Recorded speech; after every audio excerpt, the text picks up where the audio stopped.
Badger. Mr. Fox and the 3 remaining small foxes dug fast and straight. They were all too excited now to feel tired or hungry. They knew they were going to have a whacking great feast before long, and the fact that it was none other than Boggis's chicken they were going to eat made them chortle with laughter every time they thought of it.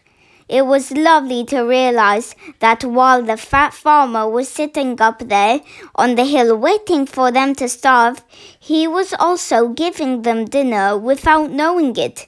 "Keep digging," said Mr. Fox. "It's not much further." All of a sudden, a deep voice above their heads said, "Who goes there?" The foxes jumped.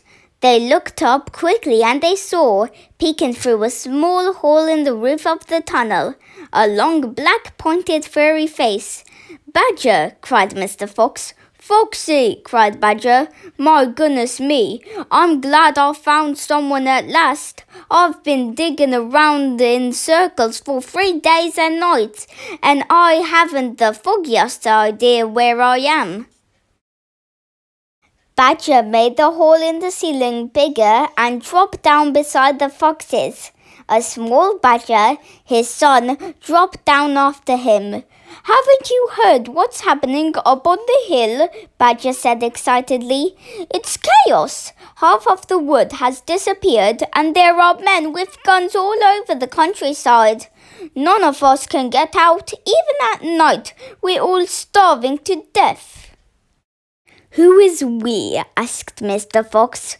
"All us diggers. That's me and Mole and Rabbit and all our wives and children, even Weasel, who can usually sneak out of the tightest spots, in right now hiding down my hole with Mrs. Weasel and 6 kids. What on earth are we going to do, Foxy? I think we're finished." Mr. Fox looked at his 3 children and he smiled. The children smiled back at him, sharing his secret.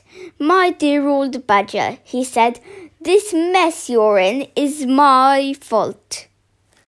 "I know it's your fault," said Badger furiously, "and the farmers are not going to give up till they've got you. Unfortunately, that means us as well. It means everyone on the hill." Badger sat down and put a paw around his small son. "We're done for," he said softly. "My poor wife is up there so weak she can't dig another yard." "Nor can mine," said Mr. Fox, "and yet at this very minute she is preparing for me and my children the most delicious feast of plump, juicy chickens." "Stop!" cried Badger. "Don't tease me. I can't stand it." "It's true," cried the small foxes. "That's not teasing. We've got chicken galore." "And because everything is entirely my fault," said Mr. Fox, "I invite you to share the feast. I invite everyone to share it. You and Mole and Rabbit and Weasel and all your wives and children. There'll be plenty to go around, I can assure you." "You mean it?" cried Badger. "You really mean it?" Mr. Fox pushed his face close to Badger's and whispered darkly, "Do you know where we've just been? We're right inside Boggis's chicken house number 1. No, yes, but that is nothing to where we are going now. You have to come just at the right moment, my dear Badger. You can help us dig, and in the meanwhile your small son can run back to Mrs. Badger and all the others and spread the good news." Mr. Fox turned to the small badger and said, "Tell them they are invited to a fox's feast. Then bring them all down here and follow this tunnel back until you find my home." "Yes, Mr. Fox," said the small badger. "Yes, sir. Right away, sir. Oh, thank you." And he scrambled quickly back through the hole in the roof of the tunnel and disappeared. Bunce's giant storehouse.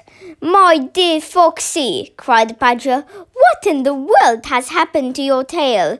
"Don't talk about it, please," said Mr. Fox. "It's a painful subject." They were digging the new tunnel.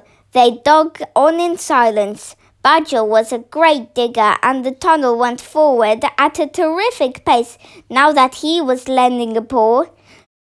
Soon they were crouching underneath yet another wooden floor. Mr. Fox grinned slyly, showing sharp white teeth.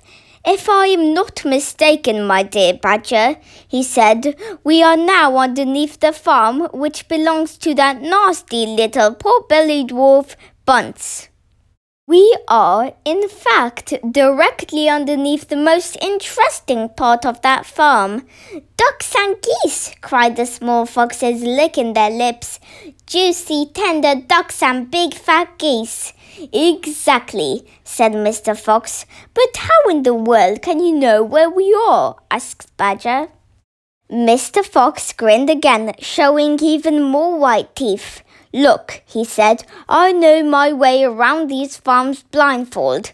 For me, it's just as easy below ground as it is above it." He reached high and pushed up one wooden floorboard, then another. He poked his head through the gap. "Yes," he shouted, jumping into the room above. "I've done it. I've hit it smack on the nose, right in the bullseye. Come and look." Quickly, Badger and the three small foxes scrambled up after him. They stopped and stared. They stood and gaped. They were so overwhelmed they couldn't speak. For what they now saw was a kind of fox's dream, a badger's dream, a paradise for hungry animals. "This, my dear old Badger," proclaimed Mr. Fox, "is Bunce's mighty storehouse. All his fine stuff is stored in here before he sends it off to the market." Against all the four walls of the great room, stacked in cupboards and piled upon shelves, reaching from floor to ceiling, were thousands of the finest and fattest duck and geese, plucked and ready for roasting. And up above, dangling from the rafters, there must have been at least 100 smoke hands and 50 sides of bacon. "Just feast your eyes on that," cried Mr. Fox, dancing up and down. "What do you think of it, eh? Pretty good grub." Suddenly, as though springs had been released in their legs, the three hungry small foxes and the ravenously hungry Badger sprang forward to grab the luscious food. "Stop," ordered Mr. Fox. "This is my party, so I shall do the choosing." The others fell back, licking their chops. Mr. Fox began prowling around the storehouse, examining the glorious display with an expert eye. A thread of saliva slid down one side of his jaw and hung suspended in midair, then snapped. "We mustn't overdo it," he said. "Mustn't give the game away. Mustn't let them know what we've been up to. We must be neat and tidy and take just a few of the juiciest morsels. So to start with, we shall have 4 plump young ducks." He took them from the shelf. "Oh, how lovely and fat they are! No wonder Bunce gets a special price for them in the market. All right, Badger, lend me a hand to get down. You children can help as well. There we go. Goodness me, look how your mouths are watering. And now, I think we had better a few geese. 3 will be quite enough. We'll take the biggest. Oh my, you'll never see finer geese than these in a king's kitchen. Gently does it, that's the way. And what about a couple of nice smoked hams?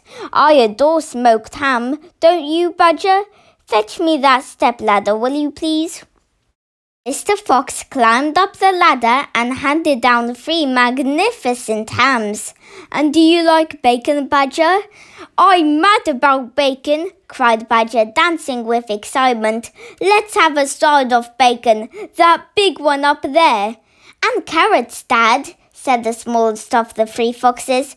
We must take some of those carrots. Don't be a twerp, said Mr. Fox. You know we never eat things like that. It's not for us, Dad. It's for the rabbits. They only eat vegetables. My goodness me, you're right, cried Mr. Fox. What a thoughtful little fellow you are. Take 10 bunches of carrots. Soon, all this lovely loot was lying in a neat heap upon the floor. The small foxes crouched close, their noses twitching, their eyes shining like stars. And now, said Mr. Fox, we shall have to borrow from our friend Bunce 2 of those useful push carts over there in the corner. He and Badger fetched the push carts, and the ducks and geese and ham and bacon were loaded on them. Quickly, the push carts were lowered through the hole in the floor. The animals slid down after them. Back in the tunnel, Mr. Fox again pulled the floorboards very carefully into place so that no one could see they have been moved. My darlings, he said, pointing to 2 of the 3 small foxes, take a cart each and run back as fast as you can to your mother. Give her my love and tell her we are having guests for dinner. The badgers, the moles, the rabbits and the weasels. Tell her it must be a truly great feast, and tell her the rest of us will be home as soon as we're done one more little job. Yes, Dad, right away, Dad, they answered, and they grabbed a trolley each and went rushing down the tunnel. Badger has doubts. Just one more visit, cried Mr. Fox. And I'll bet I know where that'll be, said the only small fox now left. He was the smallest fox of them all. Where? Said Badger. Well, said the smallest fox, we've been to Boggis and we've been to Bunce, but we haven't been to Bean. It must be Bean. You are right, said Mr. Fox, but what you don't know is which part of Bean's place we are about to visit. Which? They both said together. Aha, said Mr. Fox. Just you wait and see. They were digging as they talked. The tunnel was going forward fast. Suddenly, Badger said, Doesn't this worry you a tiny bit, Foxy? Worry me, said Mr. Fox. What? All this stealing? Mr. Fox stopped digging and stared at Badger as though he had gone completely dotty. My dear old furry frump, he said, do you know anyone in the whole world who wouldn't swipe a few chickens if his children were starving to death? There was a short silence while Badger thought deeply about this. You are far too respectable, said Mr. Fox. There's nothing wrong with being respectable, Badger said. Look, said Mr. Fox, Boggis and Bunce and Bean are out to kill us. You do realize that, I hope? I do, Foxy, I do indeed, said the gentle Badger. But we're not going to stoop their level. We don't want to kill them. I should hope not indeed, said Badger. We wouldn't dream of it, said Mr. Fox. We shall simply take a little food here and there to keep us and our families alive, right? I suppose we'll have to, said Badger. If they want to be horrible, let them, said Mr. Fox. We down here are decent, peace-loving people. Badger laid his head on one side and smiled at Mr. Fox. Foxy, he said, I love you. Thank you, said Mr. Fox, and now let's get on with the digging. 5 minutes later, Badger's front paws hit against something flat and hard. What on earth is this? He said. It looks like a solid stone wall. He and Mr. Fox scraped away the soil. It was a wall, but it was built of bricks, not stones. The wall was right in front of them, blocking their way. Now who in the world would build a wall under the ground? Said Badger. Very simple, said Mr. Fox. It's the wall of an underground room, and if I am not mistaken, it is exactly what I am looking for. Bean's secret cider cellar. Mr. Fox examined the wall carefully. He saw that the cement between the bricks was old and crumbly, so he loosened the brick without much trouble and pulled it away. Suddenly, out from the hole where the brick had been, there popped a small, sharp face with whiskers. "Go away," it snapped. "You can't come in here. It's private." "Good Lord," said Badger. "It's Rat." "You saucy beast," said Mr. Fox. "I should have guessed we'd find you here down somewhere." "Go away," shrieked Rat. "Go on, beat it. This is my private pitch." "Shut up," said Mr. Fox. "I will not shut up," shrieked Rat. "This is my place. I got here first." Mr. Fox gave a brilliant smile, flashing his white teeth. "My dear Rat," he said softly, "I am a hungry fellow, and if you don't hop it quickly, I shall eat you up in one gulp." That did it. Rat popped back fast out of sight. Mr. Fox laughed and began pulling more bricks out of the wall. When he had made a biggish hole, he crept through it. Badger and the smallest fox followed him in. They found themselves in a vast, damp, gloomy cellar. "This is it," cried Mr. Fox. "This is what?" said Badger. "This place is empty." "Where are the turkeys?" asked the smallest fox, staring into the gloom. "I thought Bean was a turkey man." "He is a turkey man," said Mr. Fox, "but we're not after turkeys now. We've got plenty of food." "Then what do we need, Dad?" "Take a good look round," said Mr. Fox. "Don't you see anything that interests you?" Badger and the smallest fox peered into the half-darkness. As their eyes accustomed to the gloom, they began to see what looked like a whole lot of big glass jars standing upon shelves around the walls. They went closer. There were jars. There were hundreds of them, and upon each one was written the word cider. The smallest fox leaped high in the air.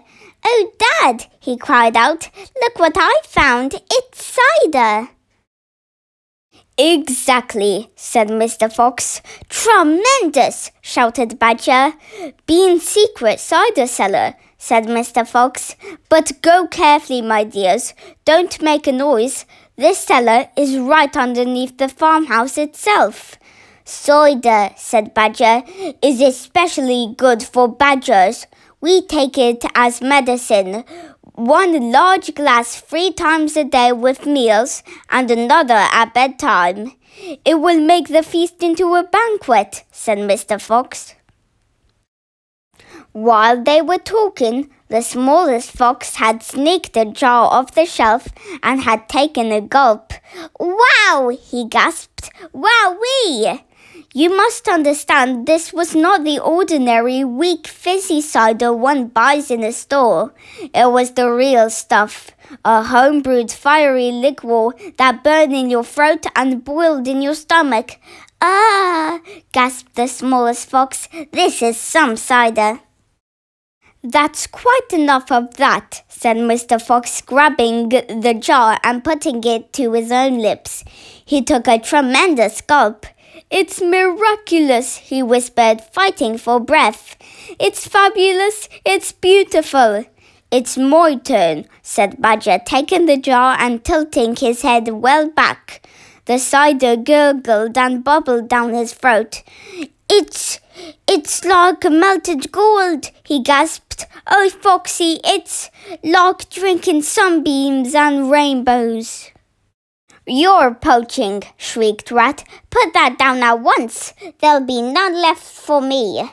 Rat was perched upon the highest shelf in the cellar, peering out from behind a huge jar. There was a small rubber tube inserted in the neck of the jar, and Rat was using this tube to suck out the cider. "You're drunk," said Mr. Fox. Mind your own business, shrieked Rat, and if you great clumsy brutes come messing about in here, we'll all be cut. Get out and leave me to sit my cider in peace. At that moment they heard a woman's voice calling out in the house above them. Hurry up and get that cider, Mabel, the voice called. You know Mr. Bean doesn't like to be kept waiting, especially when he's been out all night in a tent. Animals froze. They stayed absolutely still, their ears pricked, their bodies tense. Then they heard the sound of a door being opened. The door was at the top of a flight of stone steps leading down from the house to the cellar, and now someone was starting to come down those steps.